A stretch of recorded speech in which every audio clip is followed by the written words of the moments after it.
ये खबर SGT university द्वारा प्रस्तुत की गई है।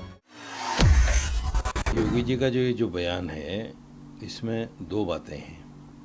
एक बात तो ये है कि सच में लोगों ने अब नमाज सड़कों पर पढ़ना छोड़ दिया है, इसमें कोई दो राय नहीं है। जो लोग कांवड़ यात्रा लेकर निकलते हैं और सड़कें जाम होती हैं, बड़े लंबे चौड़े जाम होते हैं, उनके बारे में कभी नहीं कहा जाता कि सड़कों पर मत चलो। जो जगराते होते हैं, पूरी पूरी रात डीजे बजता है और उसमें कितना वॉल्यूम होता है कि घर की खिड़कियां दरवाजे कांपने लगते हैं, उस पर कोई बात नहीं करता। सिर्फ मुसलमानों को रोका जा रहा है नमाज पढ़ने के लिए, और हिंदू अपनी मनमानी कर रहा है, चाहे वो जगराते के नाम पे हो या मूर्ति विसर्जन के नाम पे हो या कावड़ यात्रा के नाम पर हो। हर किसी को अपनी प्रार्थना केवल अपने निर्धारित पूजा स्थल पर ही करनी चाहिए।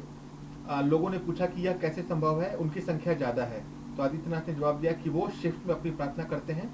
जो सड़क होती है वो लोगों के चलने के लिए होती है, कोई धार्मिक कार्यक्रम को पूरा करने के लिए सड़क नहीं होती। देखिए, योगी जी का जो बयान है, इसमें दो बातें हैं। एक बात तो ये है कि सच में लोगों ने अब नमाज सड़कों पर पढ़ना छोड़ दिया है, इसमें कोई दो राय नहीं है। दूसरा जो अध्याय है इसका, असल जो बात कही है उन्होंने, वो शायद आपके पास नहीं है। उन्होंने कहा है कि वो नमाज पढ़ना सड़कों पर मान जाएं, नहीं तो हमारे पास और तरीके भी हैं। इसलिए इस पर मैं कहना चाहता हूं कि देखिए, जो स्टेट का मुखिया होता है या मुल्क का मुखिया होता है, वो एक संविधान की शपथ लेता है। वो कहता है कि मैं धर्मनिरपेक्ष रहूँगा और सबको साथ लेकर चलूँगा, किसी के साथ पक्षपात नहीं करूँगा। सवाल ये है कि भाई, जो लोग कांवड़ यात्रा लेकर निकलते हैं और सड़कें जाम होती हैं, बड़े लंबे चौड़े जाम होते हैं, उनके बारे में कभी नहीं कहा जाता कि सड़कों पर मत चलो। जो जगराते होते हैं, पूरी पूरी रात डीजे बजता है और उसमें कितना वॉल्यूम होता है कि घर की खिड़कियां दरवाजे कांपने लगते हैं, उस पर कोई बात नहीं करता। जब मूर्तियों को विसर्जन करने का टाइम आता है, उस टाइम पे आप देखिए डीजे जो बजते हैं, आगे मूर्ति होती है और पीछे डीजे होते हैं, यानी हर डीजे वाला अपनी आवाज़ उससे बढ़कर उससे बढ़कर उससे बढ़कर करता है।